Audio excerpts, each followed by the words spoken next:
जवार को पता चलता है कि शकूर चाचा के घर पर किसी ने हमला कर दिया है। यह सुनकर जवार फौरन पारस को लेकर वहां पहुंच जाता है। घर का सारा सामान बिखरा हुआ होता है और शकूर चाचा जख्मी हालत में बैठे होते हैं। शकूर चाचा की बेटी पारस को देखते ही कहती है, उन लोगों ने सिर्फ इतना कहा था कि पारस बीवी को अपने घर में रखने की यही सजा है। यह सुनकर पारस के होश उड़ जाते हैं। तभी जवार उन्हें तसल्ली देते हुए कहता है, आप फिक्र मत करें चाचा, जिसने भी यह सब किया है उससे एक एक बात का हिसाब लिया जाएगा। दूसरी तरफ नदीम और आफताब सीधा वहाब दुरानी के फार्म हाउस पहुंच जाते हैं। वह वहाब को बताते हैं, बेहजाद ने तुम्हें धोखा दिया था। उसने जानबूझकर पारस को जवार के पास रखा ताकि तुम उनकी बेटी को छोड़ दो। ये सब कुछ उनका प्लान था। ये सुनकर वहाब दुरानी के होश उड़ जाते हैं। जिसके बाद अगले दिन पारस और जवार घर से निकलते हैं तो तभी पीछे से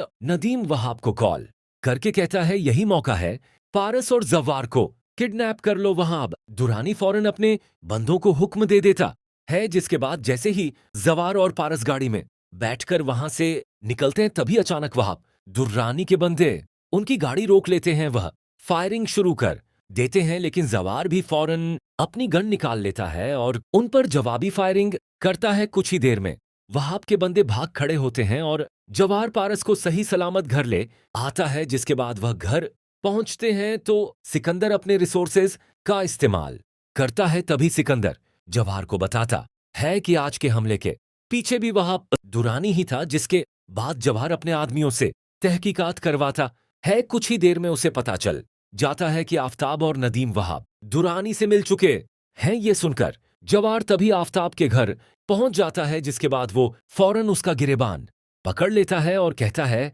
तुमने ऐसा क्यों किया? जिस थाली में खाया उसी में छेद कर दिया। तभी दोनों के दरमियान झगड़ा शुरू हो जाता है। अचानक आफताब अपनी गन निकालता है और सीधा जवार पर गोली चला देता है। गोली जवार के पांव में लगती है और वह जमीन पर गिर जाता है। यह देखकर आफताब फौरन वहां से भाग निकलता है। दूसरी तरफ बेहजाद शाह को जैसे ही यह खबर मिलती है उनका गुस्सा फूट पड़ता है। वह फौरन पुलिस को लेकर वहां दुरानी के फार्म हाउस पहुंच जाते हैं। वहां बेहजाद शाह को देखते ही फायरिंग शुरू कर देता है। तभी बेहजाद शाह भी जवाबी फायरिंग करते हैं और गोली सीधा वहाब दुरानी को लग जाती है। कुछ ही पलों में वहाब दुरानी वहीं दम तोड़ देता है और पुलिस उसके बंदों को गिरफ्तार कर लेती है। उधर हॉस्पिटल में जवार को होश आ जाता है। तभी पारस उसके पास आती है और रोते हुए कहती है, यह सब मेरी वजह से हुआ है। लेकिन जवार मुस्कुरा कर कहता है, पारस मैडम, ये मेरी ड्यूटी थी और मैं आखिरी सांस तक आपकी हिफाजत करता रहूंगा। यह सुनकर बेहजाद शाह भी कमरे में आ जाते हैं और जवार का हाथ पकड़कर कहते हैं, बेटा, मेरी बेटी की हिफाजत तुमसे बेहतर कोई नहीं कर सकता।